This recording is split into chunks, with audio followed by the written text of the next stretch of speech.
Kia ora, New Zealand. Welcome to Sweet Chain Live. My name's Matt Drake. This is episode 175, and I'm joined this evening by a very thin Morgan Hartfeld. Good evening, Morgan.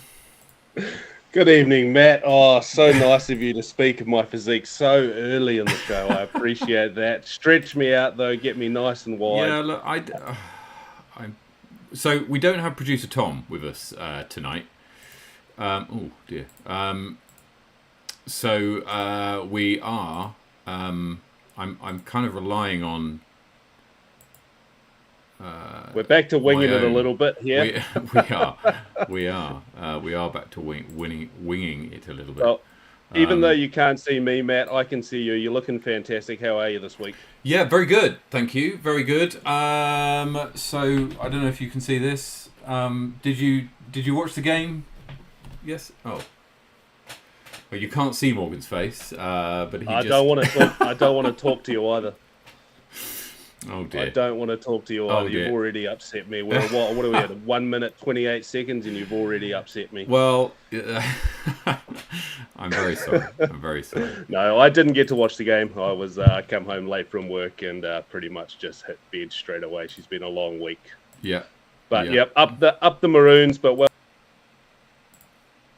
first half really tight from what I've seen, and then they took it away on the back end. That's the one. That's the one. We've got, actually, speaking of State of Origin, that is the theme for this for the giveaway that we've got going on right now. Which, Morgan, you we've both put up some discs that we're going to be giving away. Hang on, I think I can get you back. Why don't you show people? Well, I can't. You can't show people. I can't show anything, Matt. I've got this perfectly round plastic circle in my hands. Okay. Right next to it, another perfectly round, slightly smaller plastic circle. I don't know if I can explain these any better. Outside of that, we have got a really good show for you guys tonight. Tonight, Luke Turnbull from Australian Disc Golf, the president of Australian Disc Golf, is on the show. He is running for the board of directors on PDGA. If you haven't seen, the voting is now open for that. If you're a member of the PDGA, that'll be in your email. So keep an eye out for that. Hey, I can see the side of my head. We're getting there. Things are looking positive. We are slowly but surely getting there. I can just come to my other side. No. Other side. I'll sort it. You're on. There we go. Right. Yeah, Mr. Luke Turnbull coming on the show tonight. I'm very excited about this one. A slightly different guest to someone that you would usually have from our stateside over here in New Zealand, joining us all the way from Sydney in Australia. Yes, so we've got Luke on the show we're going to be talking to very shortly.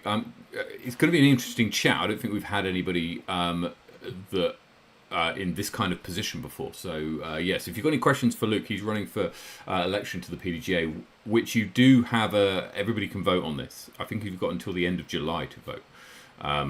Luke will let us know the details of that. We're going to go through hot scores first, and then we've got a review of drip socks. Now, Morgan, you've used drip socks to play disc golf in. I've used them to not play disc golf in. TLDR, they're fantastic. We'll go through a little bit more about that a little bit later on. Then we're going to have a look at see how Sarah and Alison are getting on in the States, and also go through some upcoming events. There's a couple of new ones, and the power rankings, and obviously do our giveaway. Morgan, what are you giving away this week? We've got two giveaways to do, actually. Yeah, I guess now I can start showing my plastic circles off. So this week I've got a mini and a full-size regulation disc. I've got a Rancho El Camino mini from La Paz in Mexico, and a really cool Discmania Link. Fantastic. Both with like a silver shatter stamp on them. So yeah, that's pretty cool. Excellent. I'm actually kind of disappointed to let this one leave the tribe, but you know what? Well, I'm happy to give it to someone tonight. For me, I should be giving away a first run honour. Now, this makes it look blue on the screen, but it's not. It's purple.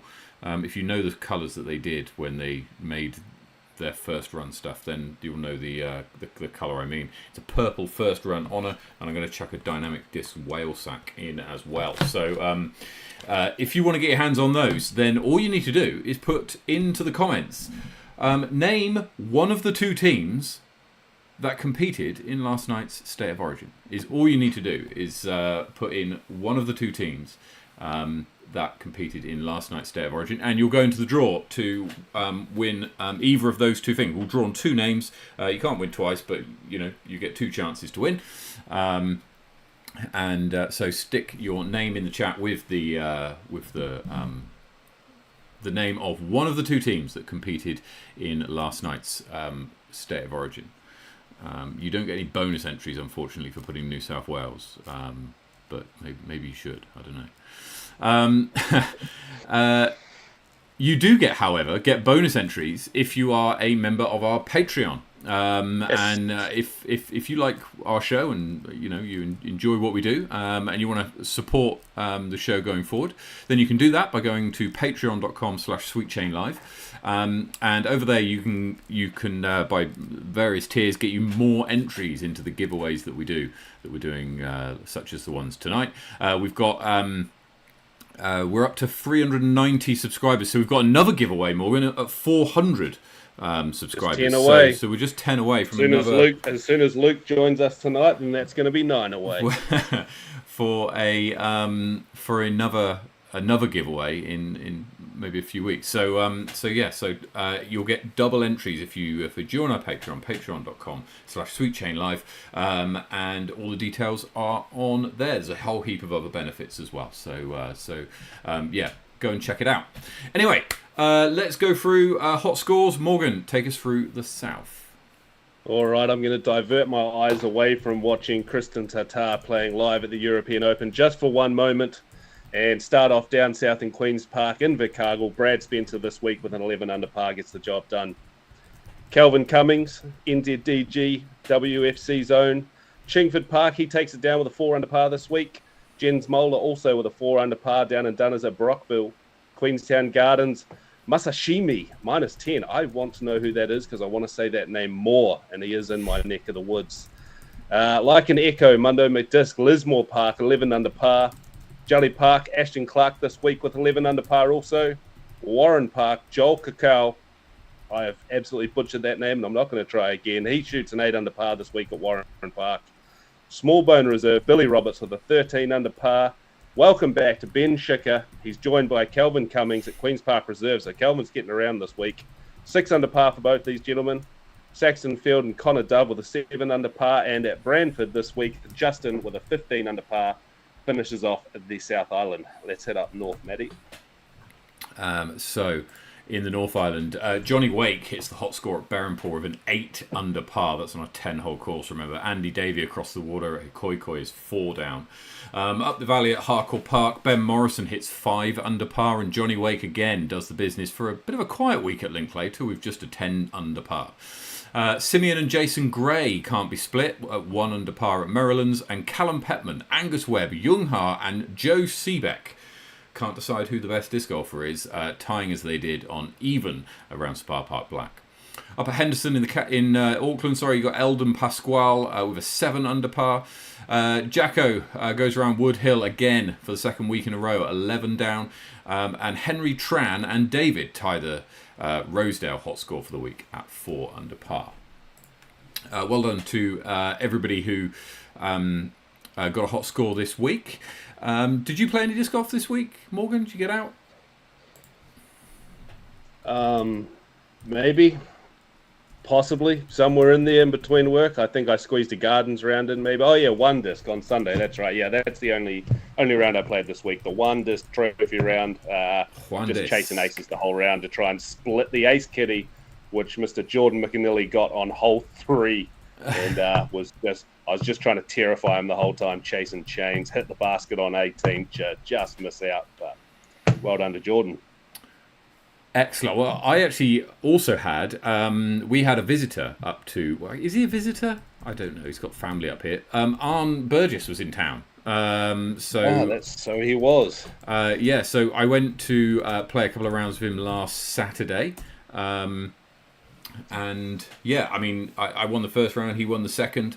He didn't bring his tag along, so who Seems knows? shady, right? Well, he's got like number 97 or something. So like, there's no reason for him to sort of hide it away. Yeah. But Didn't want to we'll see. relinquish the 97. That's a special number. Well, to him for some I reason. was worried. I was worried driving in because I had 15, and I was like, if I drop 70 odd spaces, tag places, then the old farts are not going to be happy with me when I turn up to the next event, and there's 90 on my bag. So yeah.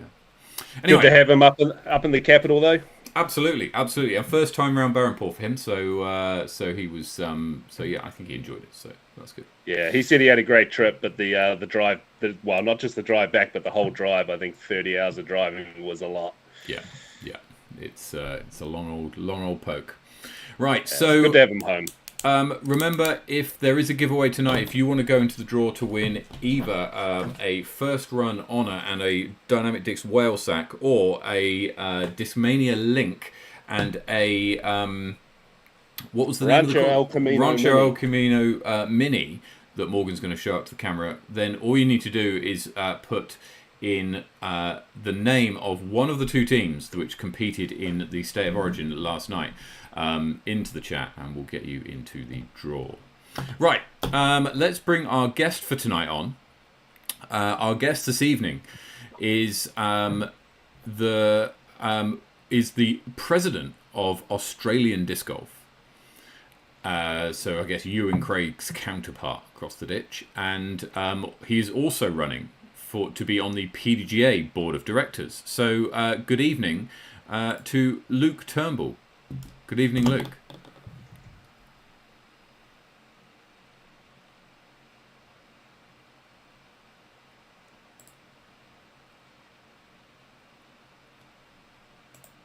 Oh, wow. Hey.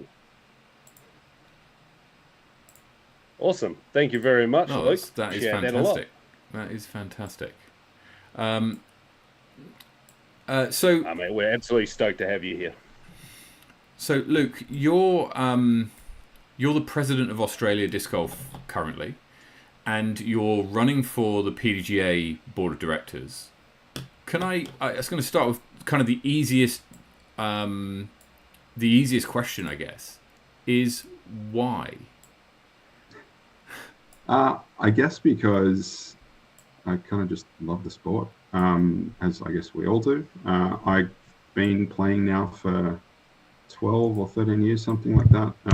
I was a reluctant arrival to the sport. I had a friend who got into it and just tried to convince me that it was interesting. And I'm like, yeah, walking around a park, throwing plastic at a bit of metal doesn't sound that exciting. And then, yeah, he eventually dragged me out after a barbecue playing Can Jam, I think it is called. Yep.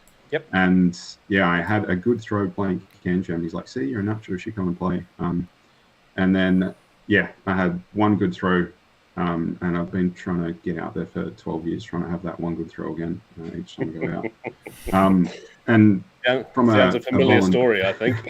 All of us, yeah.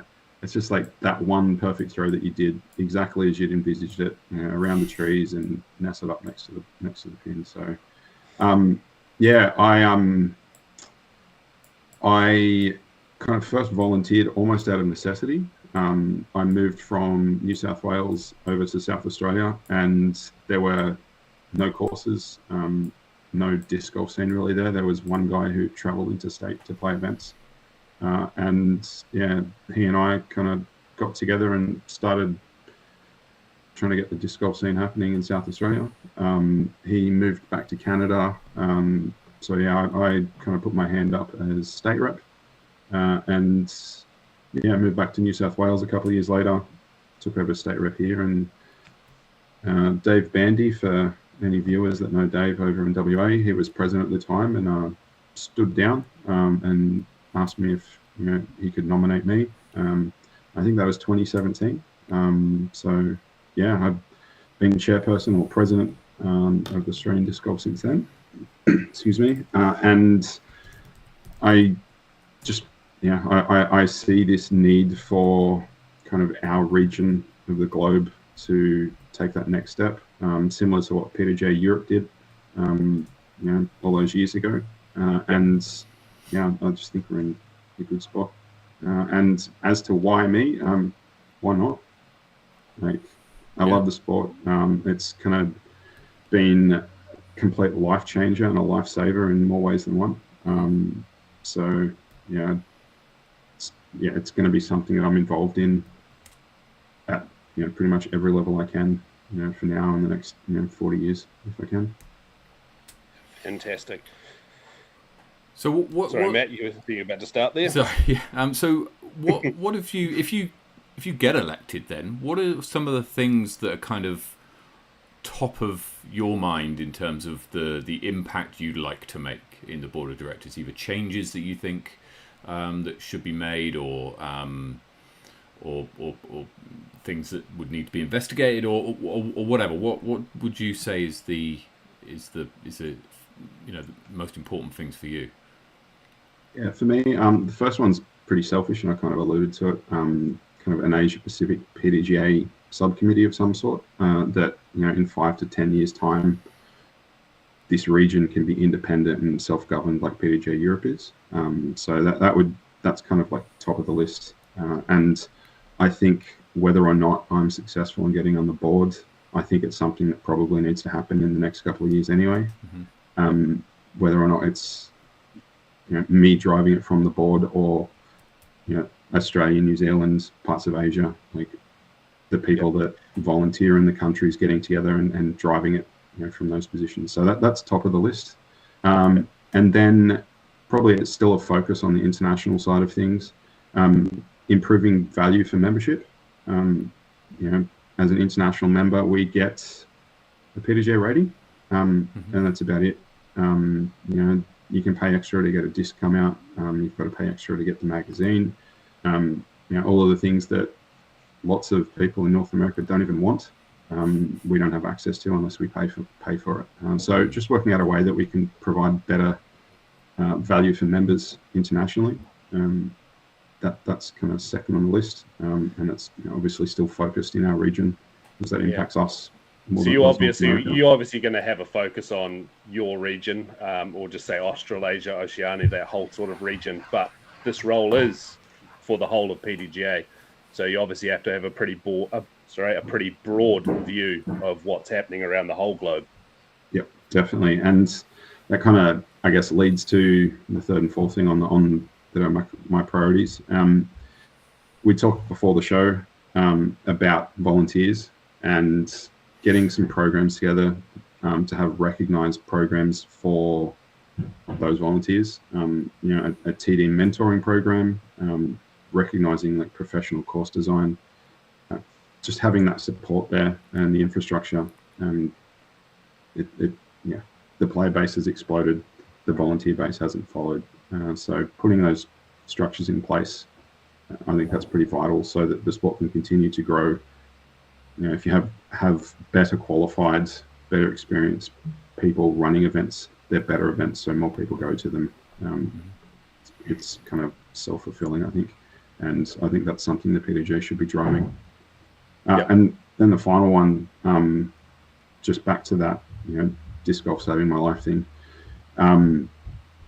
I don't think the PDGA, does a particularly good job of really promoting all of the awesome stuff that disc golf is outside the pro scene. They're pretty good at promoting that. That's their bread and butter.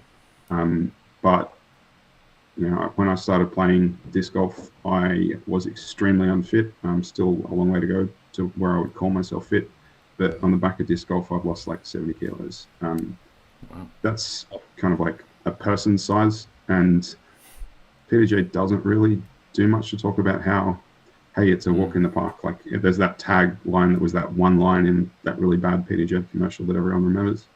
But they don't really talk about how it's a gateway to, suddenly I've just walked around a park for 2 hours and, it's a gateway to exercise, and it's not something that the PDGA promotes enough. And given, I guess, really the obesity epidemic that's pretty much all of Western society these days, I think it's something like 70% of Australians don't get enough exercise. So if you can get a small percentage of those out walking around the park. Same with the US. It's a good step in the right direction. Yeah, absolutely. Excuse me. I just want to go back to the subject of value from membership, because it's perhaps a topic which has come up in New Zealand as well, kind of recently. The benefits of being a member of NZDG.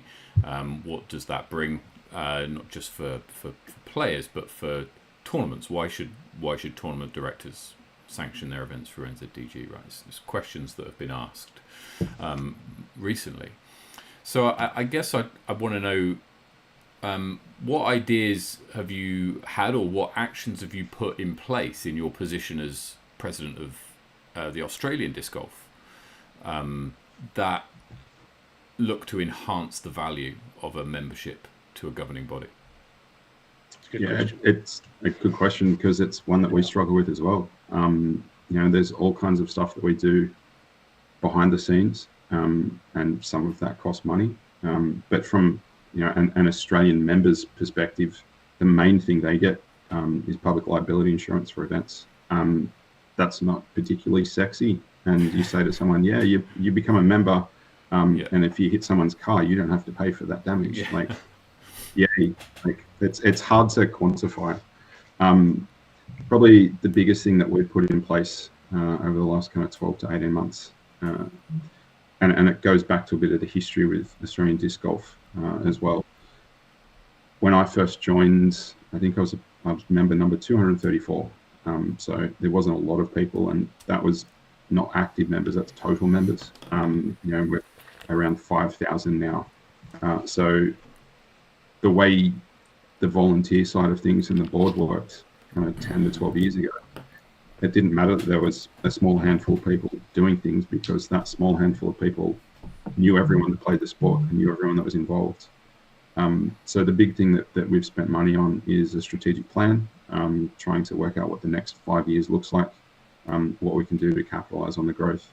And again, it's not particularly sexy, but the things that happen behind the scenes, some of the things that we're working on and that we have worked on, is policy documentation around Australian team selection.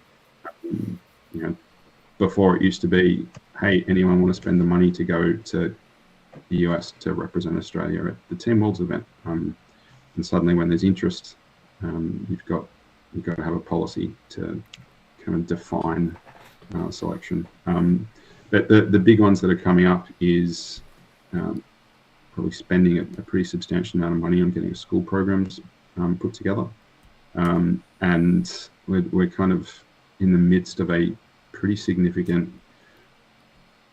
technology refresh. So our membership management system was great, like I said, when we had a couple of hundred people and a few people managed it. But it cost money to do that on a bigger scale. And this all sounds very familiar. Matt, I don't mean to butt in. This is just absolutely echoing what's happening in New Zealand. I was going to say this is we talked about this with the board members that we've had on the show more recently. This is just, you might as well repeat what they said. It's funny because pretty much, because someone from New Zealand Disc Golf did reach out to myself and Paul Arden, who's our kind of IT guy and director of competitions as well, with similar questions. So it's like, it's the same problem. And I'm pretty certain that if you talk to people in North America, it would have been the same problem they had 10 years ago when they were slightly younger as well. But I mean, and it definitely will be the same problem in other countries. The growth has been silly, right? So the growth has been silly in way more. So like the latest PDGA number, if you're just going to go on PDGA numbers, is like 280,000 or something. I think something like that. My daughter, who's 4, got a PDGA number on the day she was born, and she's 135,000. Right? So like that's under half. There are more people who've joined the PDGA since she was born than joined the PDGA before she was born ever. So like the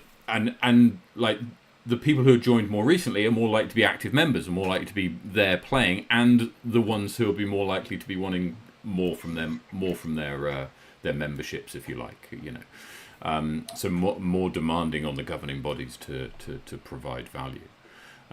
That's really interesting that you're getting almost identical problems or identical challenges that to what we've been getting here. Yeah, it doesn't really offer, like, that kind of portion of the discussion doesn't really offer PDGA members value. So kind of it's something that the PDGA struggles to do as well. I did an AMA on Reddit a couple of weeks ago, and one of the questions was exactly that. It's like, why would I bother spending money? Like, if I'm only going to play 2 tournaments a year in the US, the membership doesn't cover the cost of the extra $10 that I have to pay for being a non-member. And it seems that the current PDGA board's way around that is, well, you can't play tournaments unless you're a member, and I think that's kind of stifling to growth. I think it's a terrible idea. I've given feedback on that, and I hope lots of international organizations, when they've been asked for feedback from the PDGA, have done the same thing. You can't make membership a requirement. I'm sure you can for the pro level, the elite series DGPT events, but for your average person playing a couple of tournaments a year, saying you have to be a member, it just stops growth areas. Well, it's going to throttle the 2 areas that you want to grow in, right? Which is ladies and kids, and that's where it's going to hit it worse. People who've got plenty of income, or like that, it's not going to hurt them, but it's families, right? Will probably go on. Actually, we'll give it a miss, which would be a shame. Yeah.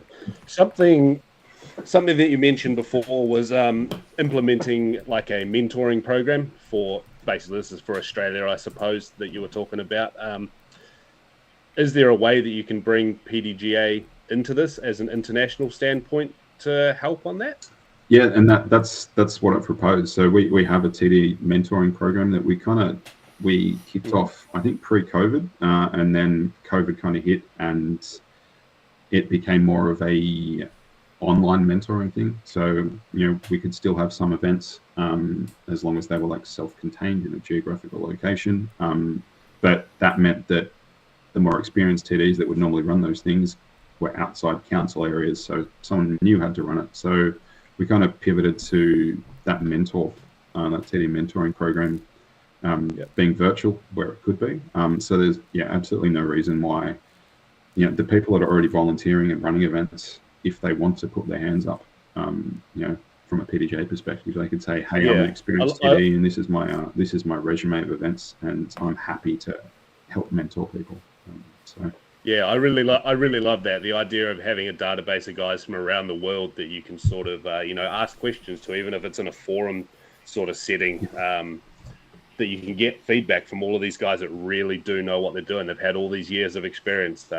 We're trying to do a similar thing. Well, we are doing you've got a similar, but on a more localized level going on with we're definitely doing it on a more localized level down here in the South Island, where we're doing a silver series where it's all based around new TDs with the support of like a more experienced TD coming in as an assistant TD, or just even helping from the background, and new events with just new staff at those events. That's sort of what we're working with right now. And it's just hearing you say that you want to implement this on an international level really excites me, and I'd love to talk to you about this further outside of this chat. Yeah, for sure.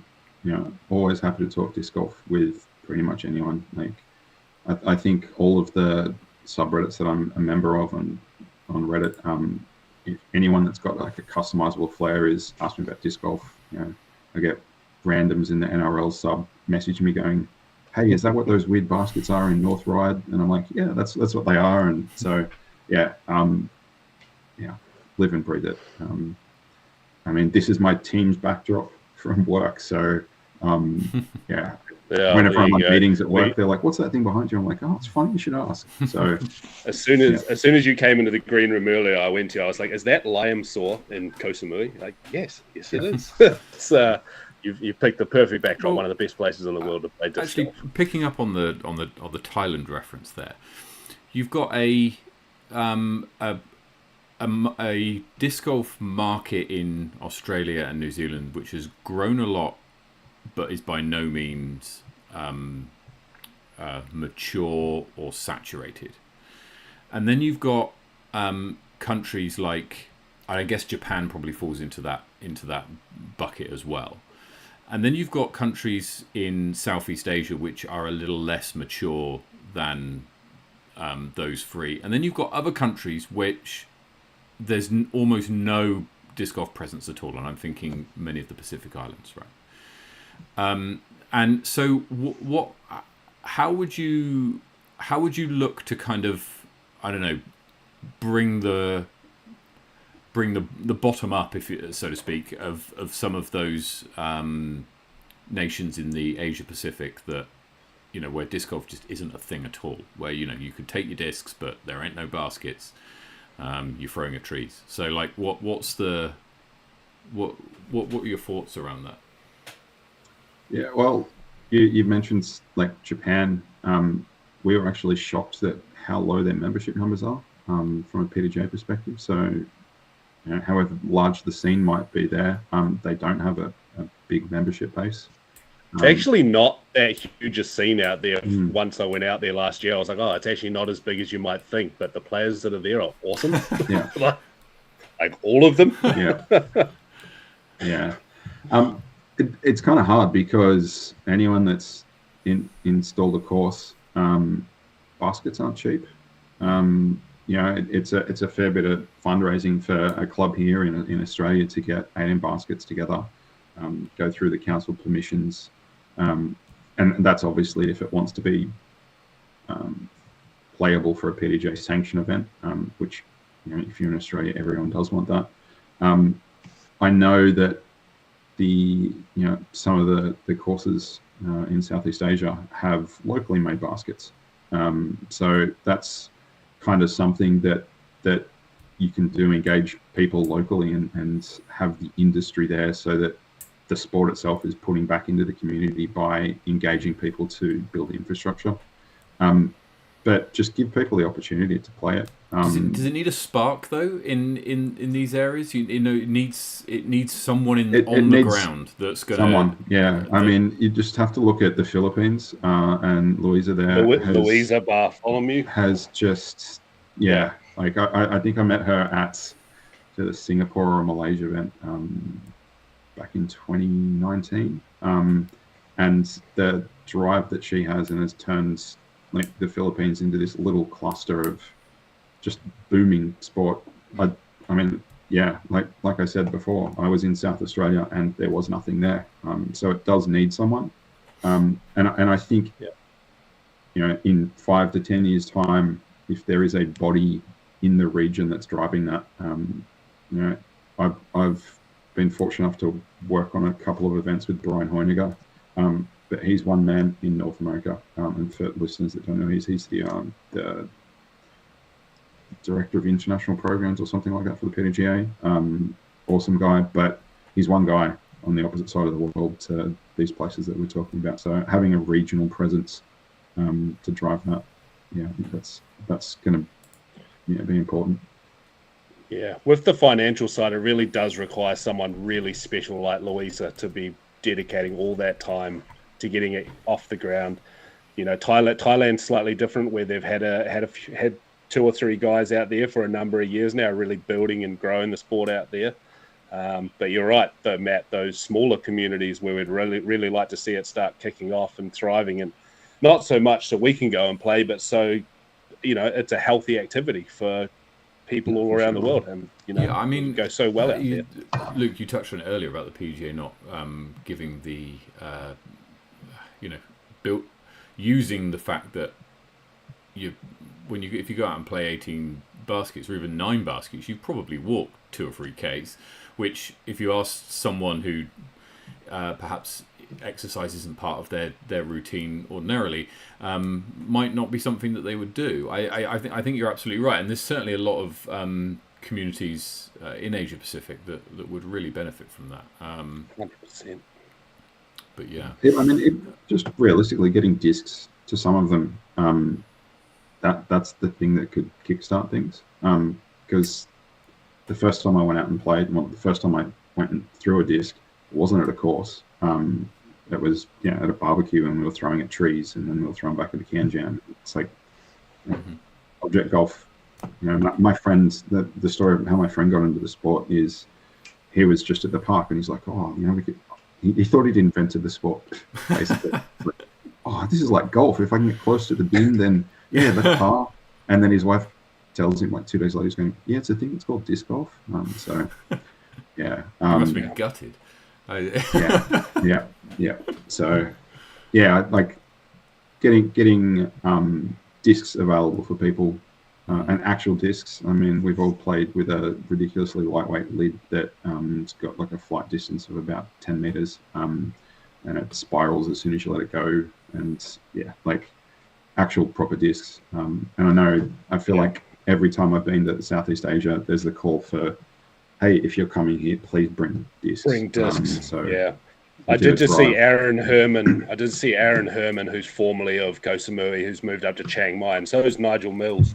Aaron's just been back out in the States for a few months with his family, and he came back with like 2 or 3 suitcases full of secondhand discs, a lot that have been donated just to go and give out to the community. Obviously, a few to sell to help fund the course that he's building up there or built. But yeah, that's what it's required. Yeah, for sure. What's required? That I know as part of the Samui Swine Classic this year, one of the things was, hey, players bring discs. So I think, I can't remember the exact number, but I feel like there was like 190 discs brought by the players. Like people just brought discs and donated them, and they all went out to schools around Thailand. So everyone, pretty much, I assume everyone here's just got discs lying about that they bought and they threw, and they're like, I don't like that one anymore. That's why I'm shooting 5 over par on that one hole. So yeah, that's exactly right. Didn't work, by the next one that will. Yeah. So Luke, what's the process then for this election? How does it work? Where are we in the kind of proceedings? We're almost at the end. So what's the date? The 18th. Just under 2 weeks of voting left. 31st, is that the last day? Yeah, 31st. So it'll be the 1st of August for us because everything runs on US time.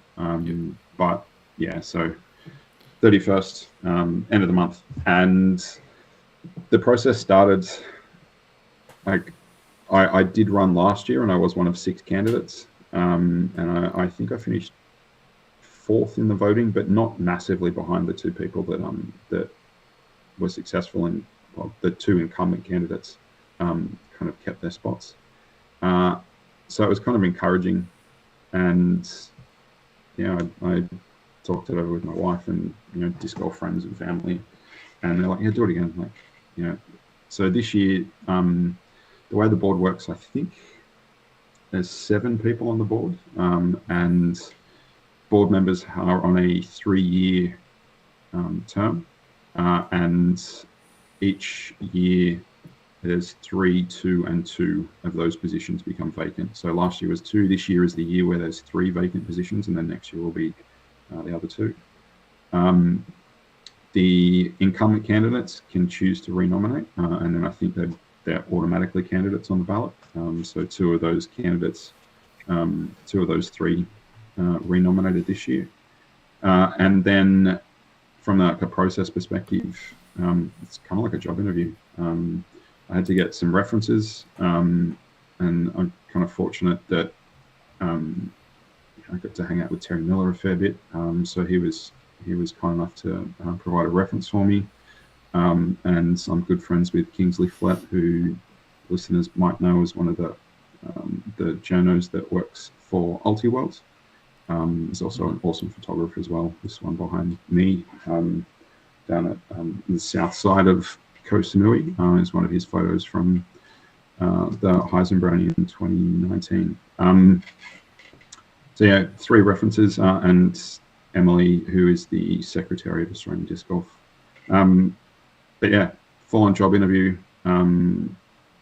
provide a resume, and then you kind of have to get selected to be interviewed by the nominating committee. So there was about an hour-long interview with the nominating committee, and it's a mix of former PDGA board members, people who have volunteered. So yeah, same kind of job interview process. And then once I was advised that I was one of the people on the ballot, I had an interview on PDGA Radio with Grant Zellner. Unlike this interview, which is just nicely at 7 p.m. here in New South Wales. That's New South Wales, that one state of origin, by the way. That interview was at 4 a.m. So that was fun getting up well before work. So yeah, had that interview with Grant. That all got published along with a questionnaire that they send out. And now we're in the voting stage. Yeah, for anyone that wants to watch that interview, guys, I've just copy and pasted the link into the chat. I would say don't do that. Watch that after this show.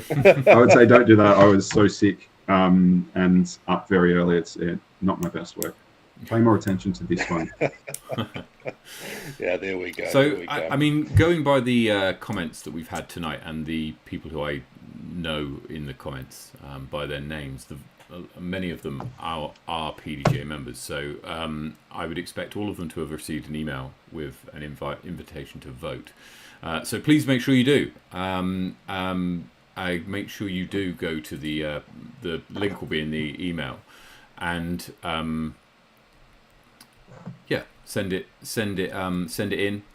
Vote for Luke. Certainly, that's what I'll be doing. And hopefully get him across the line. It would be great to have some Asia Pacific representation on the PDGA board. I think that would be very, very good for the sport in this part of the world.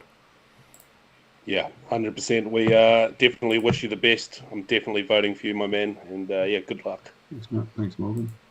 And I hope to see some listeners over here later this year. I'm sure New Zealand will be sending an awesomely strong team over to the Woofdorf team event in November. And hopefully we'll see a bunch of people come to the Australian Champs as well across 2 weekends at the end of November and start of December.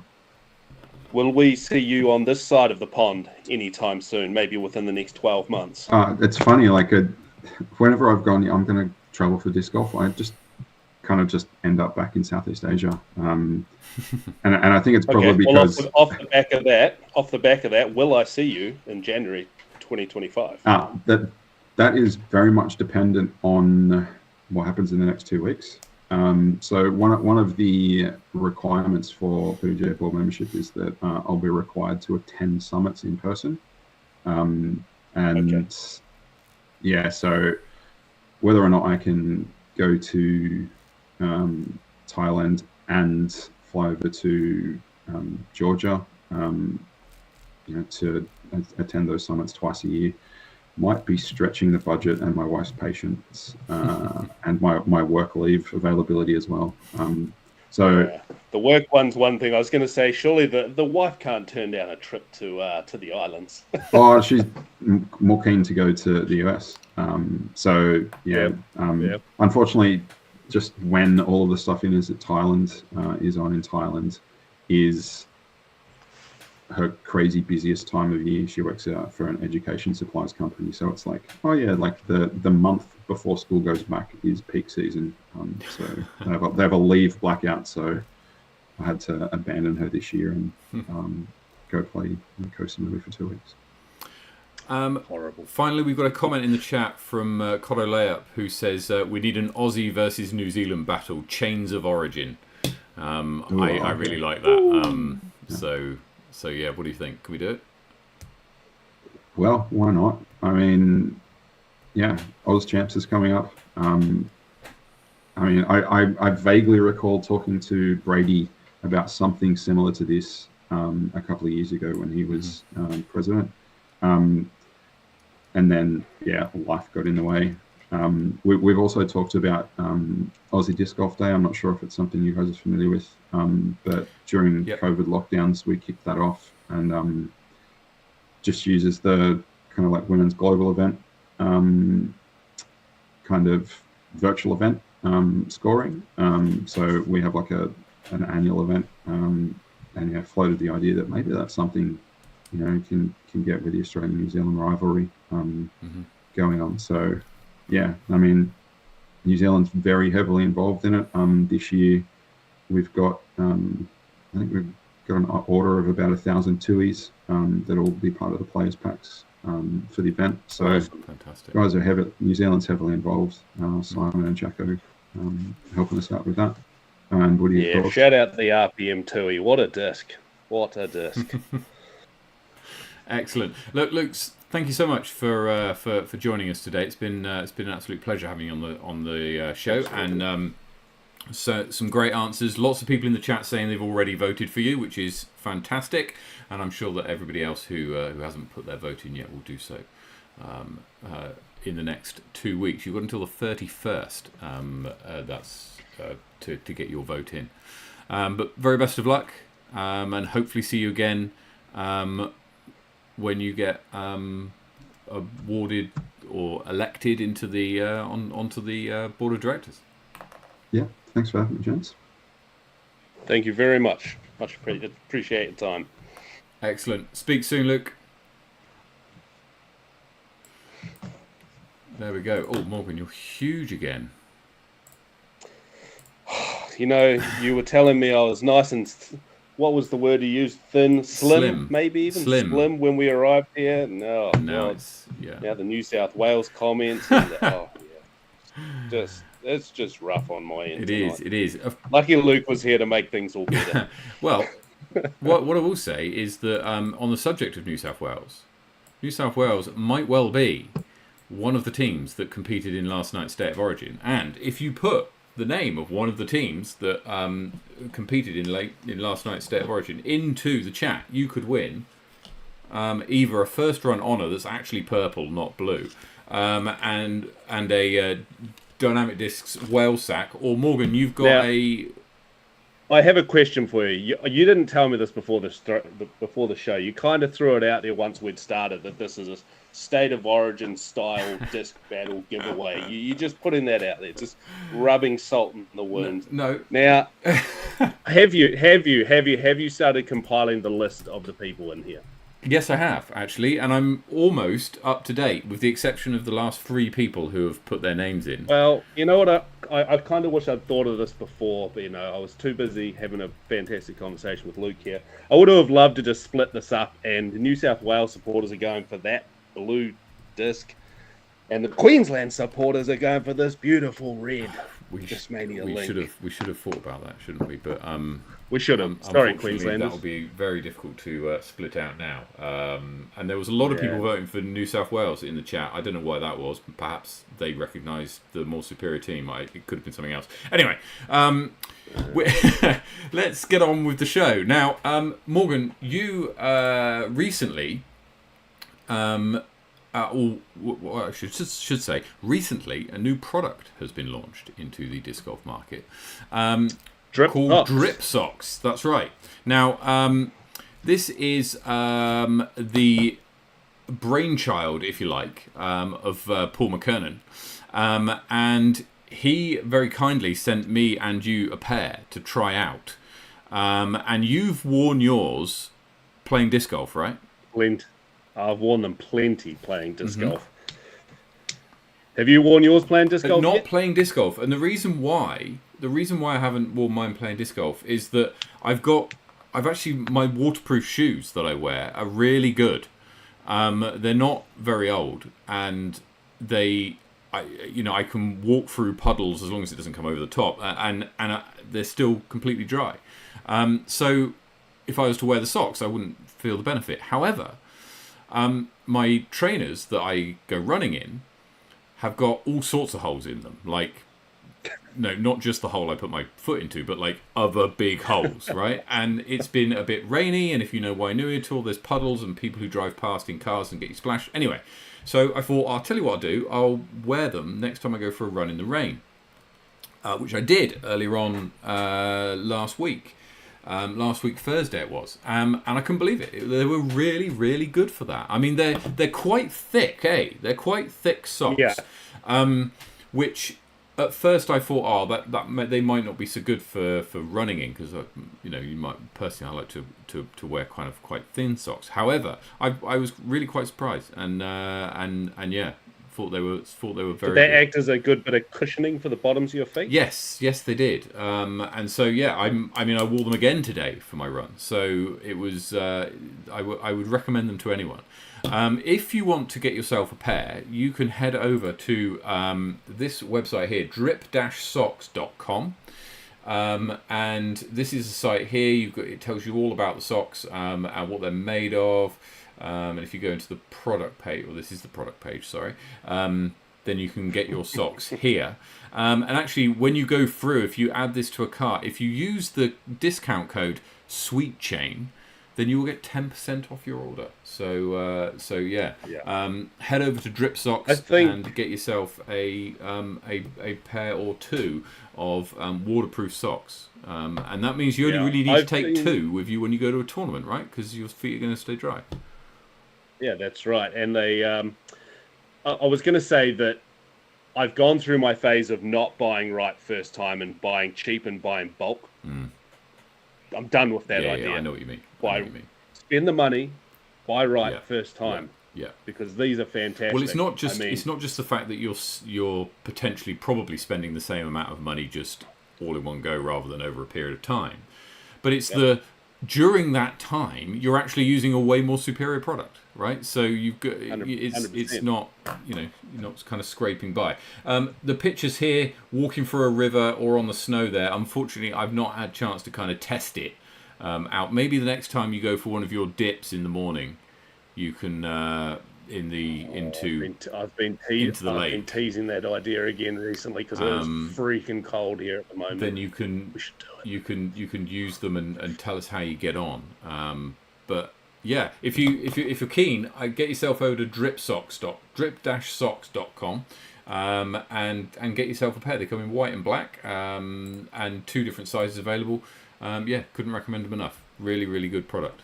Thank you so much. And if you're going to buy them for any other reason, support local. Absolutely, because that's what it's all about. Absolutely. Right. Where are we going to now? Have we got any new people who have put their names into the draw? We do. So we're going to do that. Well, I think. Bray Mars and Kath Headley, Kev Carpenter. So on and so forth. Next, we've got two players playing in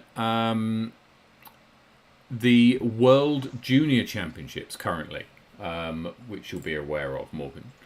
Now, surely am. We've got the two players are Alison Tweedy is competing in FJ 15. These are the latest results, which came through. Her rounds tee off in the morning, like quite early, not super early, but quite early in the morning.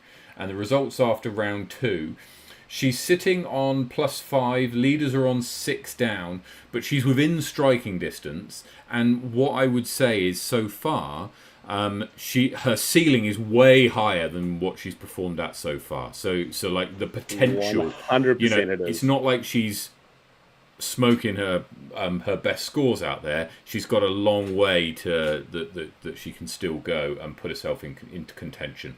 I think the next couple of rounds will be key because the semis and the finals. I mean, the finals they cut down to a card. I think they cut down to a single card of 4, and the semis won't be too much more. So as long as she's there or thereabouts, then you can't win the. We know Alison's capabilities, right? We know her capabilities. I've heard, not whisperings, I've just heard through chats that, she's been a little bit frustrated with herself. She is her own biggest critic as well, totally. Take that with a pinch of salt. But, yeah, we haven't seen the ceiling since she's been at the tournament. We know how good she is. And if she can, go and put on one of her best performances like she's been doing in recent times, Yeah, I can see her finding her way right onto that league card. Maybe not to the top.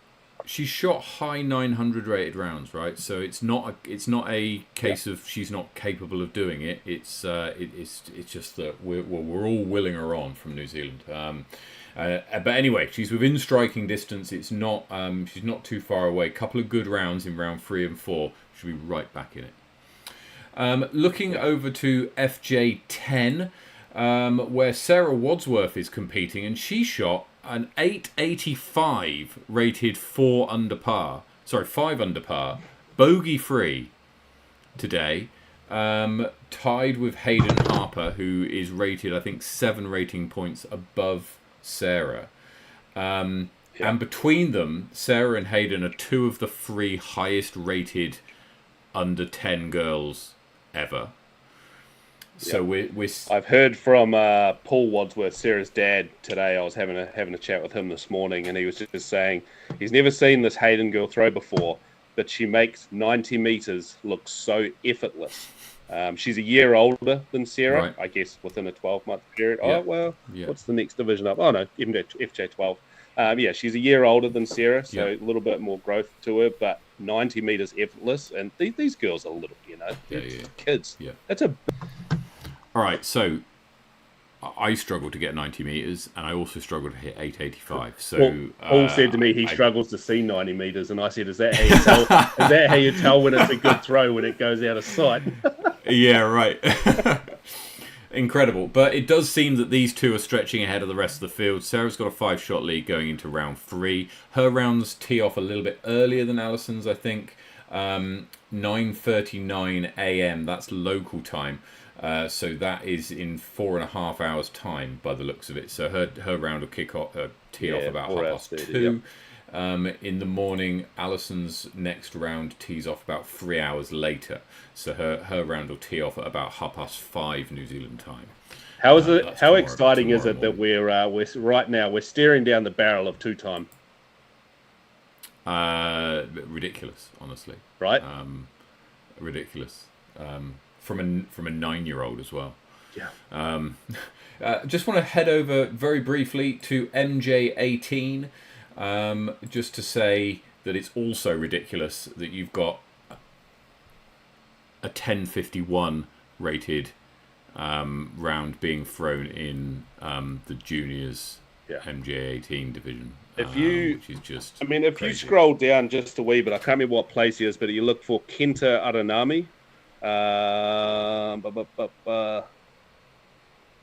It might be slightly above. Oh, there he is. There he is. 37th. He's gone up. How many places? 41 places. Yeah, 992 rated second round. I got to play with him in Japan. Mm-hmm. He's just a kid as well. I think he was like 15, 16 when I played with him. This kid can bomb like 150 plus meters, and he's a killer on the green. And to see him. Not that that's a mile down the list, but it is, to see what he's shooting compared to these other kids is wild to me. It's just ridiculous. Look, that's how Sarah and Alison are getting on. We've lost you again, Morgan. So very best of luck to them going into round 2 and round 3. Round 3 and round 4. Round 3 kicks off tomorrow morning. Right, let's have a look at the upcoming events. These are the stateside dates. So we've got Alison and Sarah who are already there. Michaela and Amy. Michaela obviously on the show last week. They play in a couple of weeks' time at Ledgestone and Worlds. Upcoming events, Tucker Beach Rush. I'm really looking forward to this Tucker Beach Rush, Morgan. I'm sure you are. You'll be playing in it. I did the thing, Matt. What do you mean you did the thing? I did the thing. I've moved back down to try and defend. The trap propped me up last week. They gave me the confidence to actually go and do it without the harassment. You're MA1 next week. MA1 next week. Excellent. I'm looking forward to Tucker Beach Rush because it's Francis versus Levi. And we know how good Levi is, especially at Tucker Beach. He's won it like multi-time last defending two champ. times and just killed everybody last time from memory. So it's going to be incredible to see those two go head to head. I can't wait for a Francis Levi Johnny battle. That's going to be insane when it eventuates.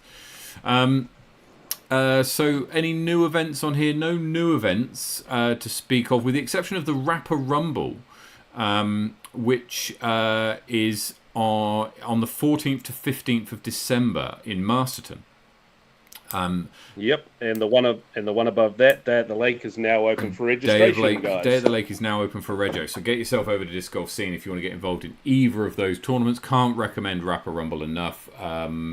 Mark Clement does an absolutely fantastic job over in Masterton putting on these events. He runs this one and Dystopia each year, and yeah, in December in Masterton will be lovely. So yeah, get yourself over to Masterton for that. It'll be fantastic. Luke's just caught me up in the chat here. Blake Houston from Far West NZ is also over there in MJ18. I was like, Far West New Zealand, and then I realised who commented. Yeah. Yeah. Well, yeah. Good luck to Blake Houston. I'll actually have a quick look in the background here and see how he's doing.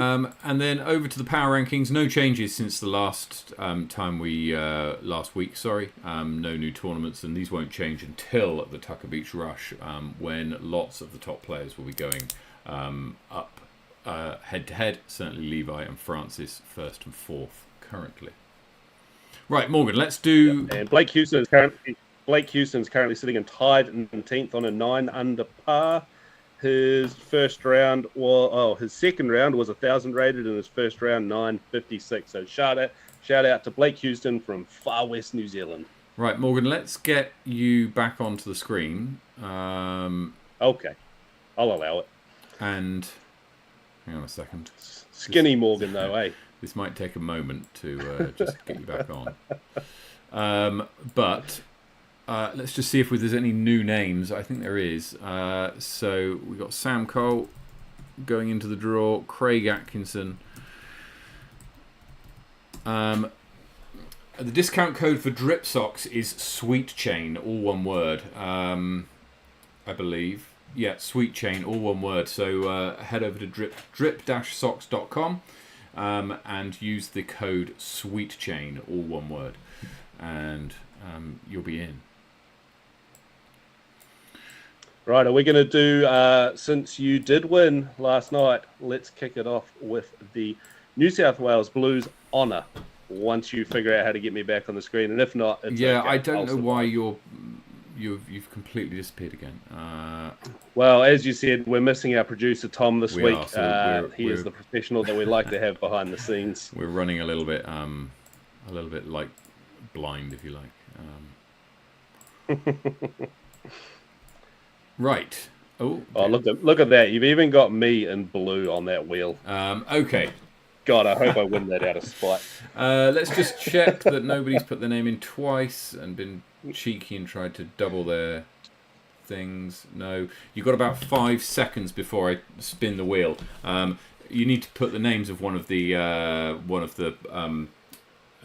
teams that compete in the State of Origin if you want to go into the draw to win a first run honour and a whale sack, or a Dismania Link, or a Rancho Camino Mini.